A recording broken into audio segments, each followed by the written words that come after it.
noite, amigos. Como é que foi o dia? Foi bom? Eu quero fazer uma reclamação de tudo. Estou engordando demais. Vocês acreditam nisso? Cada casa que eu vou é uma comida melhor do que a outra, Rodrigo. Como é que eu faço? Eu digo, não quero, não. Sabe aquele não, que não é exatamente não? Tenho visitado vocês em cada lugar, é um negócio diferente, e eu estou me atracando nesse negócio. Mas já combinei que eu posso engordar e devo, diz minha esposa, tudo. Só que ela vai junto comigo. Então essa semana eu já dei uma saidinha na cidade, comprei uma enxada, ok? A gente vai lá, ela come comigo e aí ela faz uma obra missionária e capina no quintal próximo lá para descer, né? Estou magoado com isso. Como é gostoso ter essa convivência com os irmãos. Durante a semana eu tive muitas oportunidades, visitei muita gente e sei que deixei alguns também, não consegui atender todos. Mas quero devagarinho participar da sua vida, estar presente lá, orar contigo, conhecer um pouquinho da sua história, mas não só isso. Creio ser uma comunidade, e numa comunidade a convivência, relacionamento, nós somos dependentes disso. Ninguém vive isolado. Você conhece bem o pensamento, muito obrigado. Você conhece muito bem o pensamento. Ninguém vive isolado. Ninguém consegue viver um clima de ilha sozinho. E a igreja tem esse papel importantíssimo em nossa vida. Não é exatamente isso que eu vou dizer, mas eu vou aproveitar esse momento aqui. Quero que você entenda algo extraordinário sobre a igreja de Deus. Isso aqui é muito bonito.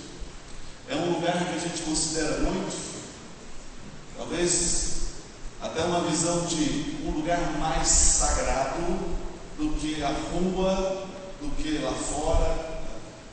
Mas do Novo Testamento para cá, a igreja só se tornou um lugar para convivência dos irmãos, ter comunhão. Aí vem aquela expressão, ter comunhão, tudo em comum, trocar experiências.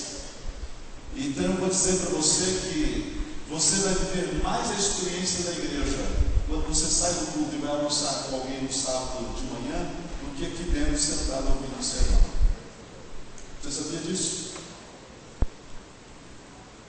Lá no tempo de Ellen White não tinha culto assim. Pregação não era para a igreja. Pregação era algo para os que eram de fora, que não conheciam a verdade e que teriam a primeira oportunidade de abrir uma Bíblia e conhecer Jesus. Então a pregação tinha esse propósito.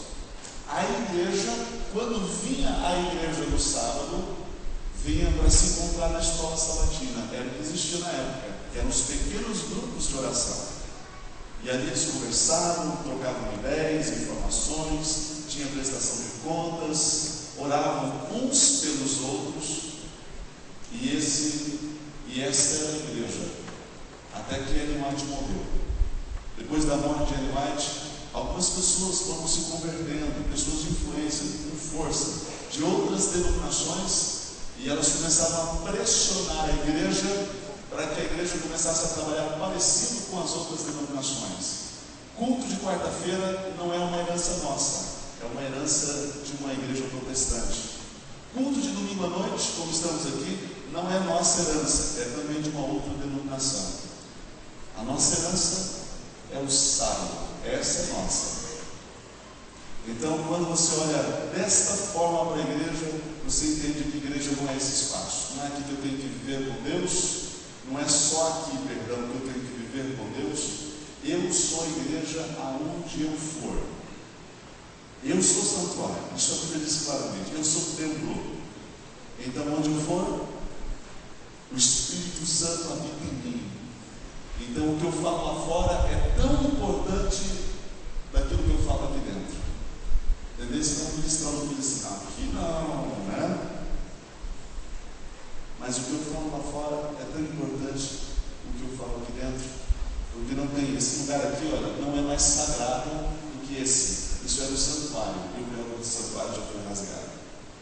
Igreja é convivência, é comunidade, é os irmãos se conhecerem. É isso que é igreja. Por que eu estou dizendo isso? Porque hoje em especial nós vamos tocar num ponto do Salmo 23, que de alguma forma vai tocar a sua vida pessoal e vai tocar também a nossa convivência em comunidade como igreja.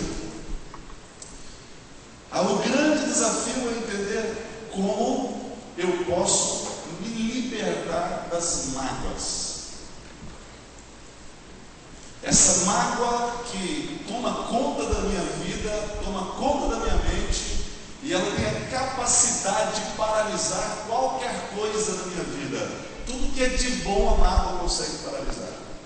Qualquer atitude positiva, a mágoa consegue paralisar. Ela envenena a sua vida espiritual. E você começa a agir escravo da mágoa o resto da sua vida. Tem um pensamento muito interessante. Eu não sei se ele é de fato um pensamento que você vai dar valor a ele, mas é assim, diz assim que a mágoa torna escravo o magoado do seu agressor. A pessoa magoada costuma viver em função do seu agressor. Talvez há um sentimento, alimentando um ressentimento, criando ódio no seu coração, quem sabe pensando formas de se vingar daquela situação. O magoado, por causa da mágoa, ele se torna escravo do seu agressor e vive uma vida inteira em função da mágoa. Eu não sei se eu estou certo ou estou errado. Ao você estar me ouvindo, você tem o direito de discordar. Mas geralmente, as pessoas que mais te magoam e me magoam são aqueles que estão bem próximos de nós. É mais fácil me magoar com o filho, com o esposo, com a esposa. Por isso que muitas vezes, como pastor, atendendo a uma família, você ouve uma esposa assim: meu marido lá na igreja é outro, todo mundo gosta dele, ele fala, sorri, abraça todo mundo, mas pastor, quando ele chega em casa, o ambiente da casa é um inferno. É o diabo encarnado aqui em casa. E aí você vai ouvindo uma pessoa dizer isso para você e pensando assim: como não é possível? Porque o que eu conheço é exatamente essa pessoa carismática, envolvida com todo mundo, e uma relação dessa passa anos vivendo em função dessa mágoa. E a pergunta é: como posso libertar da mágoa? Deixa eu falar um pouquinho mais do estrago da mágoa. Vá abrindo a sua Bíblia no Salmo 23, nós vamos entender alguma coisa aqui sobre isso no Salmo 23 e com Davi. Eu vou lhe contar dessa forma. Há um tempo atrás, um garoto da minha idade, conheci esse garoto. Esse menino veio fruto de uma educação repressora. Aquela educação do pai e da mãe olhar para o menino e falar assim: você é um burro mesmo, como é que você pode fazer um negócio desse? Para mim isso é estupidez. Você imagina um garoto crescendo em cima desse clima, desse molde de educação. Tudo que ele fazia não prestava.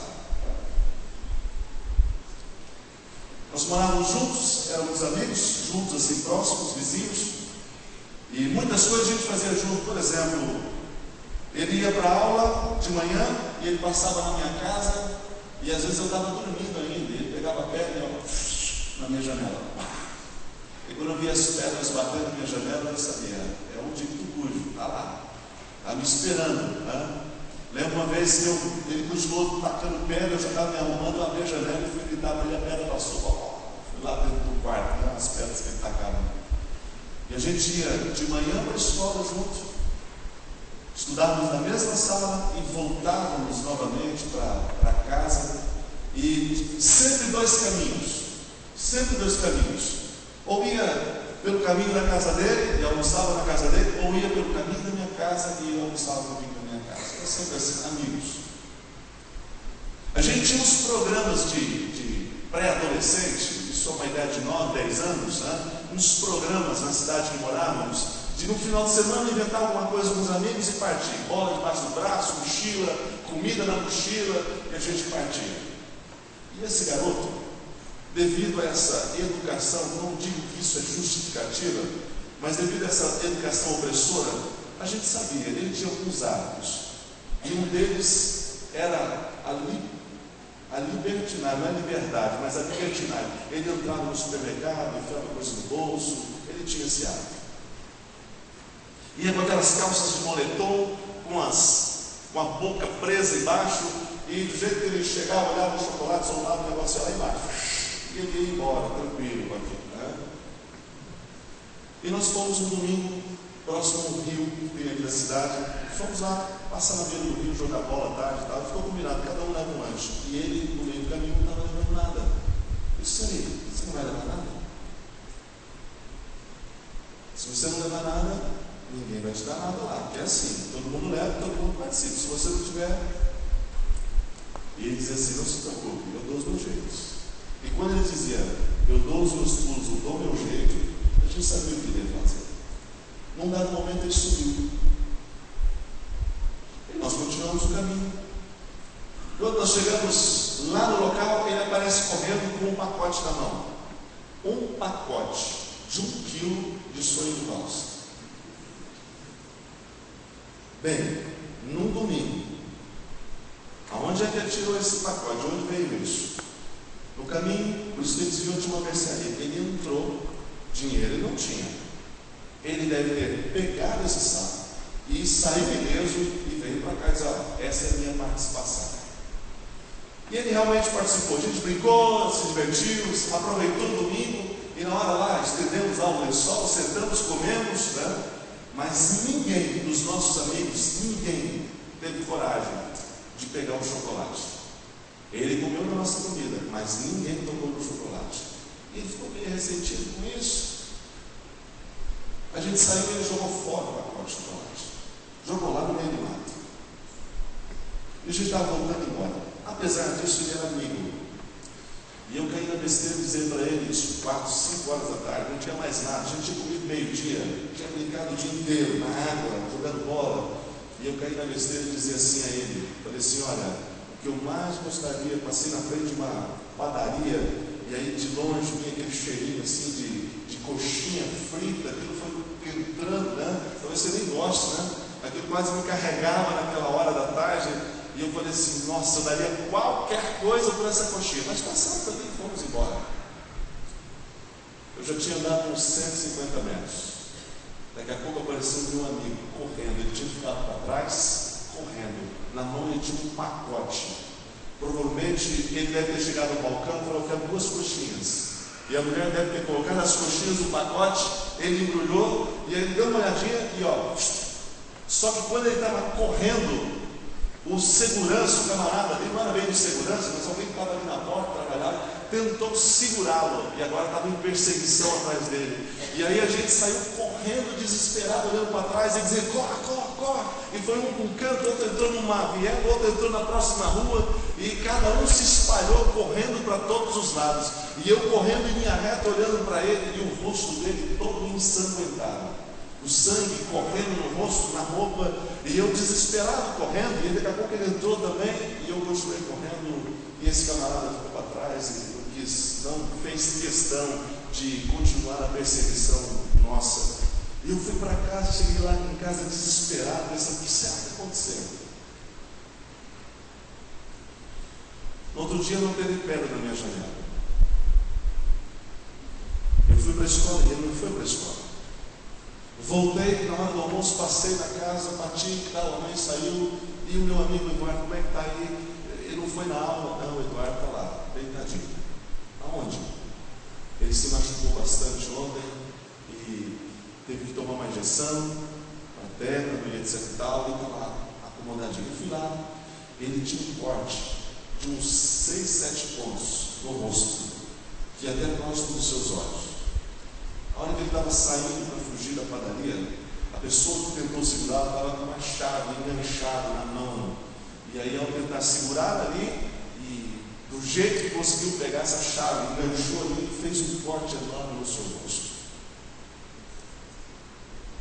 Eu mudei daquela cidade, fui morar em outro lugar. O tempo passou, um dia eu estou em Londrina, dentro de um ônibus. Estou lá segurando, você sabe, talvez você não está acostumado com isso, né? Estou ali, o ônibus parava, porque o povo todo ia, né? E eu estou ali seguro, firme, naquele corrimão. E num dado momento, esse ônibus arrancou, e eu com a mão firme ali, eu achava que a minha mão estava firme. A minha mão escorregou, e eu me vi deitando no meio daquele povo. É interessante, né? Todo mundo te aperta, mas na hora que você está caindo, abre-se como um mar vermelho para você desabar no chão.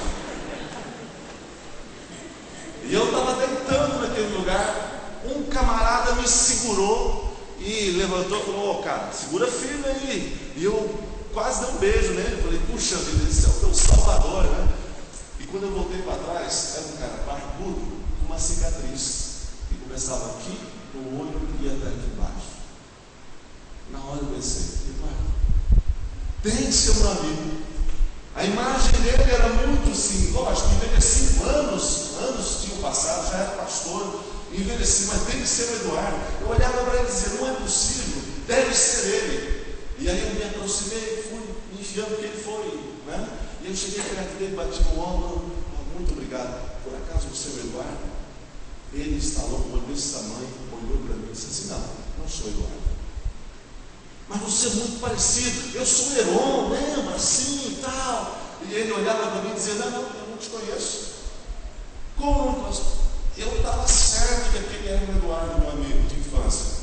Olhava para ele e dizia: "Mas é você, rapaz, eu moro daqui, 4 quadras, vamos lá e tal, quero conversar um pouco contigo." "Eu não te conheço, você está louco? Você está louco, eu não te conheço." E ele estava se saindo, descendo a escadaria, e eu ainda segurei no braço dele e falei: "Você lembra quem eu sou?" "Sou eu." "Você não lembra? Sou amigo de infância." E nessa hora ele tirou do bolso uma carteira e colocou na minha mão.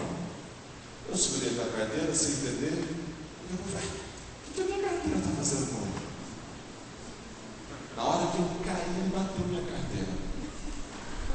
E quando eu o reconheci, ele ficou sem graça, falou assim: "Puxa vida, estou roubando dentro do ônibus o meu amigo de infância." E ele me devolveu a carteira e não falou nada, desceu, fechou, e eu fiquei paralisado, sem ação o que fazer. Você consegue enxergar a força de uma mágoa sobre uma pessoa? Eu não estou justificando a atitude de Eduardo como se tudo o que ele fez na vida dele, as escolhas que ele fez, se justificasse com a mágoa que ele tinha do seu relacionamento familiar, da maneira como ele foi tratado quando pequeno. Não é essa exatamente a ideia, o conceito. Mas você já imaginou o valor da mágoa na vida de alguém? Até quando eu vou ficar carregando as mágoas, a bagagem da mágoa? Por que eu não me alivio deixando essas bagagens para trás? Agora, eu tenho que dizer algo. Eu te contei a história como se ela fosse minha, mas não é. Tirei essa história da revista Diálogo, também a história do pastor. Está lá. Não é Londrina, não é Eduardo o nome dele, ok? Mas essa história estava lá. Então eu li essa história na revista Diálogo, eu fiquei pensando comigo assim: peraí, por que a igreja está vivendo essa experiência? Tem muito casal que não consegue enxergar o caminho de volta para se relacionar bem por causa do ressentimento e da mágoa. Que inimigo poderoso é esse? Tem muita filha, tem muito filho tomando decisões equivocadíssimas em sua vida por causa da mágoa do relacionamento com os pais, se jogando em caminhos que o pai já sabe o final dele, a mãe sabe o final dele. Eu preciso aprender a lidar com a questão da mágoa. E eu sei que eu só vou conseguir lidar com isso se eu entender a maneira do plano de Deus para lidar com esse pequeno inimigo, ou me livrar dessa mala, dessa mochila chamada mago. Salmos 23, vamos lá. Quero ler aqui com vocês. Ele é conhecido, mas nós vamos partir da orientação desses salmos para entender como nos livrar, nos libertar da mágoa. Salmos 23, o versículo 5 diz assim: preparas-me uma mesa na presença dos meus adversários, unges minha cabeça com óleo, e então meu cálice se transforma. Não entendi, pastor, não entendi.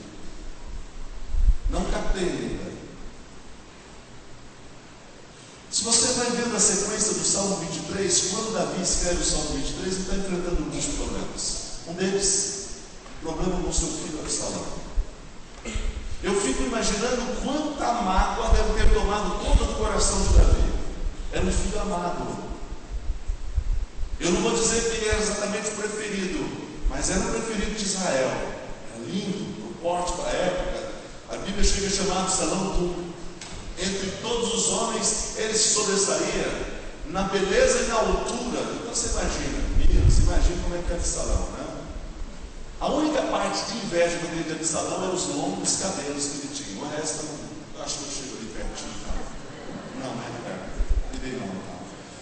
Mas Absalão era um filho amado por Davi. Amado.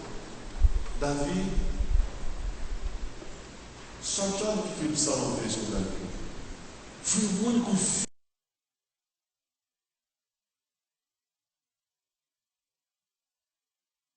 Destronar o pai, tirar o pai do trono. Davi fugia de Absalão chorando, deixando Jerusalém para trás. O coração de Davi é que nunca mais ele voltaria a sentar no trono de Jerusalém. Ele deixou parte, não toda, mas parte da família foi com ele, mas ele deixou parte das pessoas em Jerusalém. E diz assim: sirva Absalão, sirva Absalão, ele quer a mim. E agora vai Davi, caminhando e chorando, e coração aterrorizado, magoado, ressentido. Como meu filho pôde fazer isso comigo? Mas foi mais ou menos perto desse contexto que Davi começa a escrever o Salmo 23, e ele diz assim: não, mas o Senhor é o meu pastor. Se o Senhor é o meu pastor, não é qualquer Senhor. Eu estou falando de Iavé. Eu estou falando do nome do meu Deus. Esse é o nome do meu Deus. Ele é o meu pastor. Então, se Ele é o meu pastor, nada vai me faltar. Apesar do desespero e da mágoa, Davi diz assim: mas Ele me faz repousar em pastos verdejantes. Agora Davi busca lá atrás da sua história, a experiência que ele tinha como pastor de ovelhas. E ele começa agora a trazer essa experiência para o grande pastor que é Deus. E ali ele começa a dizer: Ele pode me fazer pastar tranquilamente em pastos verdejantes. Porque o meu pastor, Ele é fiel comigo. Ele me defende. Eu imagino Davi escrevendo e pensando assim: se eu, que sou pecador, sou humano, amei as ovelhas a ponto de enfrentar um urso, enfrentar um leão, enfrentar qualquer coisa, para que o meu rebanho pudesse tranquilamente pastar, quanto mais o meu grande pastor Iavé, o meu Senhor. Ele guia-me pelas veredas da justiça, por amor ao seu nome. Ainda que eu ande pelo vale da sombra da morte, diz Davi, não temerei mal nenhum, porque tu estás comigo. O teu bordão e o teu cajado me consolam. O pastor usava o seu cajado, que você conhece. Esse cajado tinha dupla função. Uma função era buscar a ovelha arredia, aquela que escapava, aquela que caía, que ficava pendurada. Era um instrumento de proteção, de cuidado. Ele tinha acesso no lugar mais perigoso para que a sua ovelha pudesse ser protegida pelo pastor. Mas ele também usava muitas vezes esse cajado para ensinar a ovelha o caminho que ela deveria andar. Quando havia perigo, Era com o cajado que ele fazia, batendo na ovelha para que ela voltasse ao seu lugar. Tem uma antiga história de um pastor que vivia no Oriente Médio, e um dia alguém visitando aquele lugar daquele pastor viu uma ovelhinha no colo, e essa ovelhinha tinha sua perna com uma tala, estava ali a perninha quebrada, e o pastor cuidando, e ele se aproximou e perguntou: o que aconteceu com a sua ovelha, que ela está machucada? E ele disse: não fui eu que quebrei a perna da sua ovelha. Você conhece a história? Esse era o papel do cajado.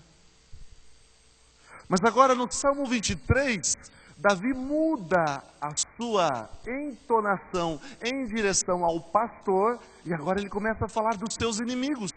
Agora não é mais o papel de pastor, é em relação aos inimigos, e diz assim: Deus, olha o que ele faz.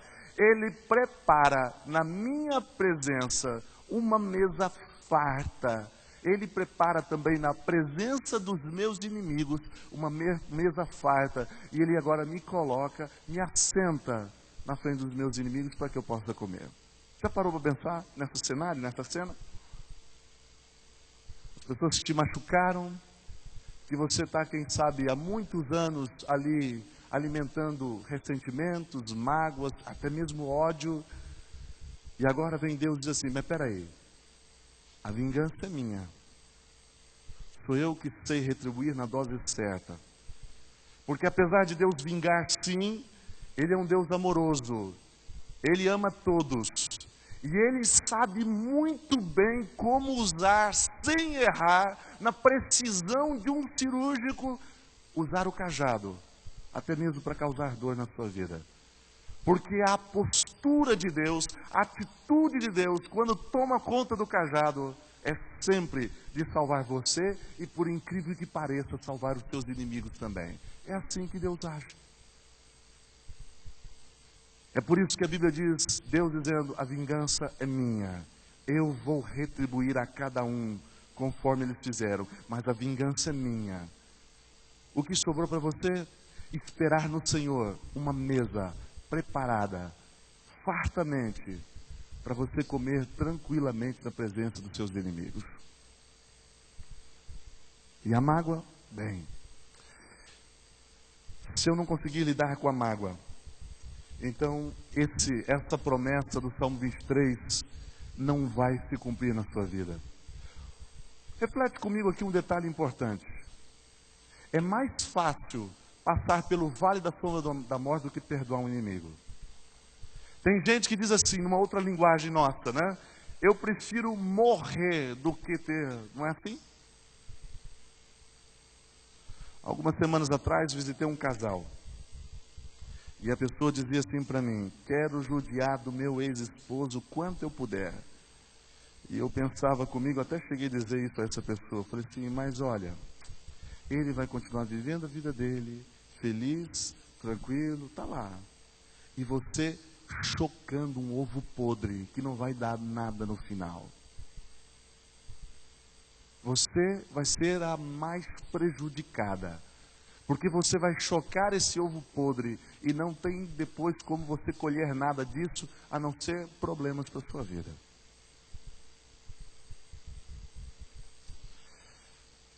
Esse encontro de Brasília, só para você entender um pouquinho sobre isso. Eu me encontrei com um pastor que foi daqui de Maringá. O nome dele é pastor Edson, não é o Edson que foi pastor de vocês, mas acho que ele foi pastor da escola lá 20 anos atrás, depois foi para Londrina. E ele era pastor de Londrina nessa época. E eu cheguei, 21 anos, garoto, menino.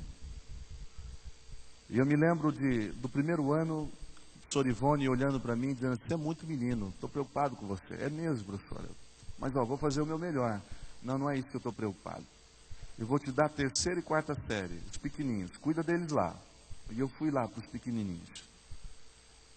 E Deus foi colocando a mão e as coisas foram acontecendo. Deus foi me abençoando no meu ministério, no meu trabalho. No final desse ano, o professor Ivone me procurou e disse assim: olha, o departamental, agora nós vamos ter um encontro com todos os professores de religião e outros professores. Era um encontro de educação de início do ano, não sei como é o nome agora dado, mas é um curso de reciclagem. E aí ela pediu para fazer uma palestra da didática que eu estava usando na sala de aula. Estava dando muito certo, a escola estava muito feliz, e eu preparasse ali 15, 20 minutos, e eu olha, sabe quando você pega aquilo para valer mesmo? Você vai, pesquisa. Na época eu preparei aqueles slides de retroprojetor, deu um trabalho, fiquei horas em cima daquilo, 15 minutos, eu queria fazer aquilo, é a minha primeira oportunidade. Os professores todos reunidos, chegou a minha vez, eu me levantei, e aí eu cumprimentei o povo, e fui colocando e mostrando, olha aqui e tal, que exemplo. E os professores olhando, olha que legal, vou levar isso para a minha escola e tal. E o Edson de cara fechada, me olhando. Quando eu terminei, ele se levantou e falou assim, isso, Heron, é tudo muito bom, mas não funciona na prática. Foi o que ele me disse.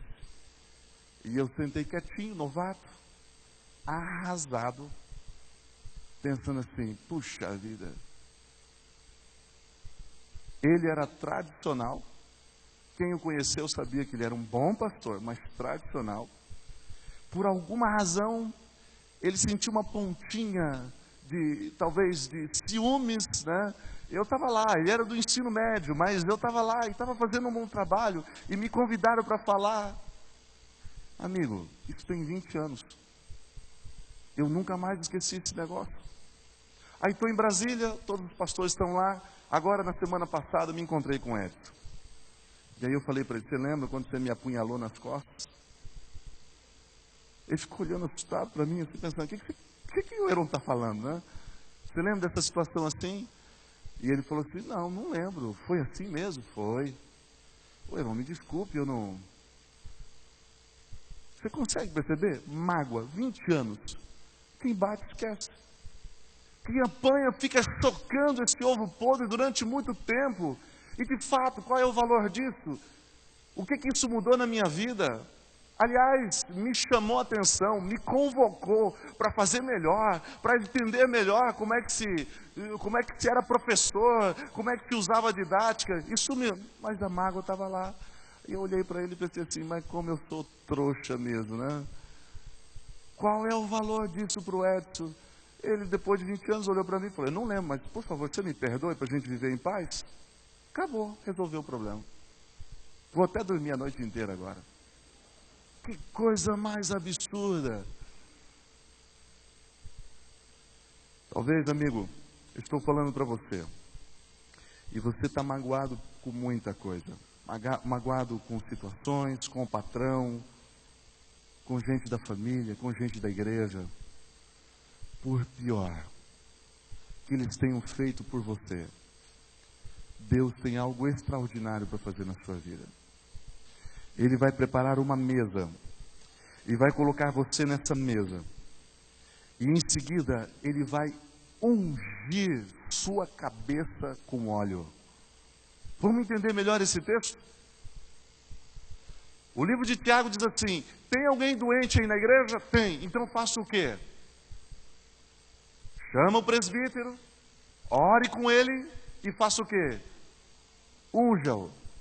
Mas aí diz assim, mas confesse todos os seus pecados, confesse uns aos outros seus pecados, para que sejam curados.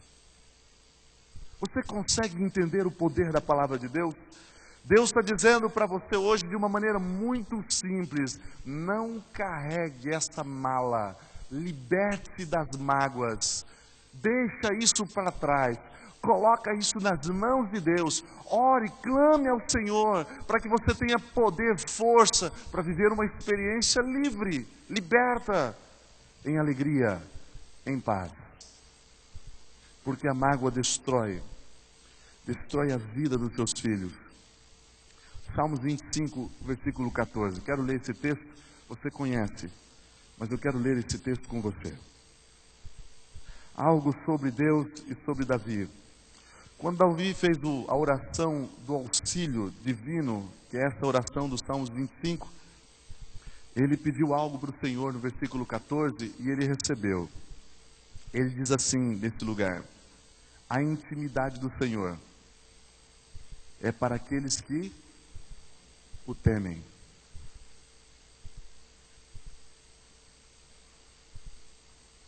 A intimidade do Senhor é para aqueles que o temem. Conhecer o coração de Deus é para aqueles que o temem. Receber o perdão de Deus é para aqueles que o temem.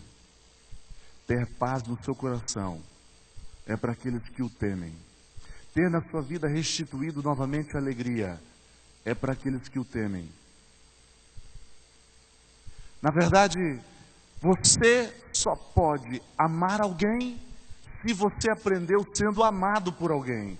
Aí vem Deus e diz assim para você: eu quero te amar.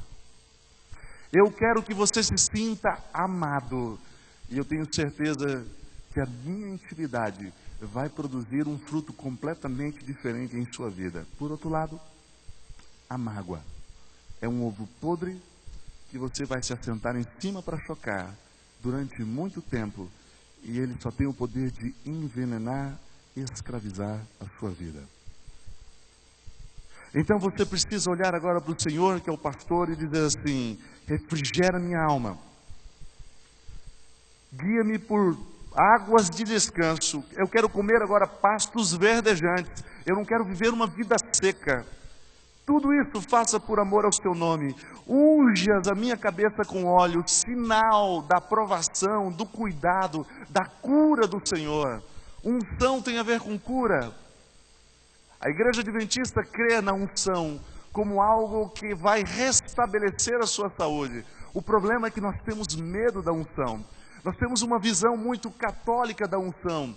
A visão católica da extrema unção é que a pessoa está ali morrendo, ou quem sabe até já morta, e a unção acontece, preparando essa pessoa para uma outra vida. A igreja adventista não crê assim. A palavra de Deus não ensina assim. A unção é para cura. Há 2 semanas atrás, o pastor Newton Roso, foi na casa do meu sogro. Ele ligou e disse assim: Daniel, posso ir na tua casa, quero conversar contigo. E meu sogro, problema de saúde que você já conhece. E ele pediu: posso ir ungir você? Minha sogra foi lá com muito carinho, preparou lá um jantar, um momento especial. E ele, depois disso, sentou com a família, conversou, abriu a Bíblia, orou com todos e ungiu meu sogro. É agora. Enquanto ele está andando, enquanto ele está trabalhando, apesar de ter o problema. Unção é símbolo de cura, não de entrega. Unção é o pedido a Deus para uma transformação, uma oportunidade. É o momento de entregar completamente sua vida nas mãos de Deus. E a mágoa não deixa você fazer isso. A mágoa te massacra. Mas aí Davi diz assim: está magoado? Então coloca nas mãos de Deus. Prepare para saborear uma mesa que Deus vai, com todo carinho, colocar à sua frente, para que você esteja na presença dos seus inimigos. Logo depois ele vai ungir a sua cabeça com óleo, símbolo de cura. E o resultado final é que o seu cálice vai fazer o quê? Símbolo da bênção de Deus sobre você. Qual é a sua mágoa? O que te aflige? Esse é o momento de você colocar isso inteiramente nas mãos do Senhor. Se você hoje está magoado com alguém, eu quero fazer um convite de você tomar uma decisão juntamente comigo. Essa mala você não vai sair daqui carregando. Essa mala você vai deixar para trás. Você vai viver uma experiência completamente livre na presença do Senhor.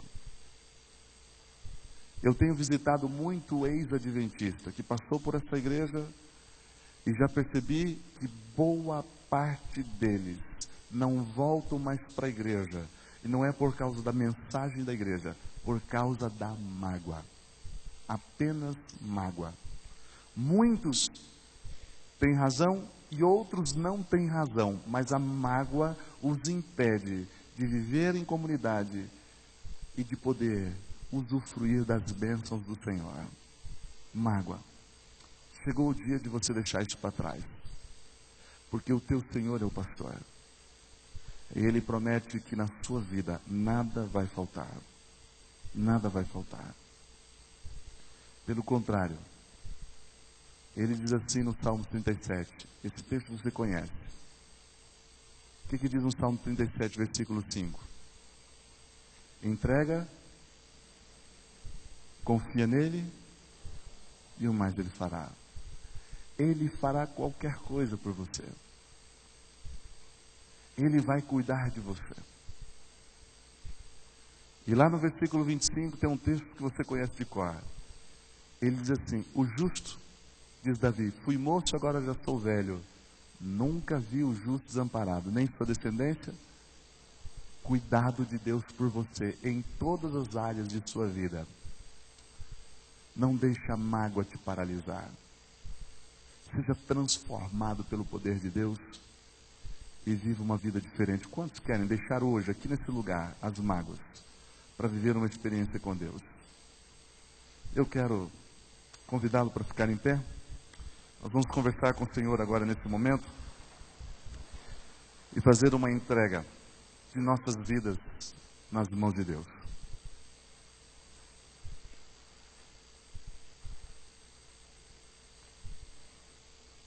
Senhor Deus, esta igreja volta para casa aliviada, Senhor, desta bagagem que vamos deixar aqui. Queremos ter certeza do perdão de Deus em nossa vida todos os momentos. E também, Senhor, estar disposto pela graça, pela força do céu, a perdoar quem quer que seja, que necessite do nosso perdão, para ter uma vivência, uma convivência com Cristo Jesus e uma boa vivência em comunidade na igreja, ou na família, ou no trabalho. Por favor, Senhor, nos habilite para viver essa experiência do versículo 5 do Salmo 23. Abençoe a tua igreja para que ela possa ter alegria, possa ter paz, possa ter segurança mesmo frente aos problemas. Que ela possa se assegurar das promessas de Deus, do cuidado amoroso de Deus e da certeza que Deus vai conduzir tudo para que dê certo segundo a sua vontade. Abençoe, Senhor, de maneira muito especial as famílias que estão aqui. Esse seio sagrado, esse lugar sagrado, é o lugar onde mais nos magoamos, ou magoamos uns aos outros. Por favor, Senhor, coloque a sua mão de poder, tire esta mágoa do nosso coração e do nosso lar, transforme o nosso lar para vivermos experiências grandiosas na presença do nosso Senhor. Nos dê uma boa semana, Senhor, e nos ajude a lembrar do Salmo 23. Que o Salmo 23 possa nortear o caminho de cada crente, amigo que aqui chegou durante toda a semana, no nome de Jesus. Amém.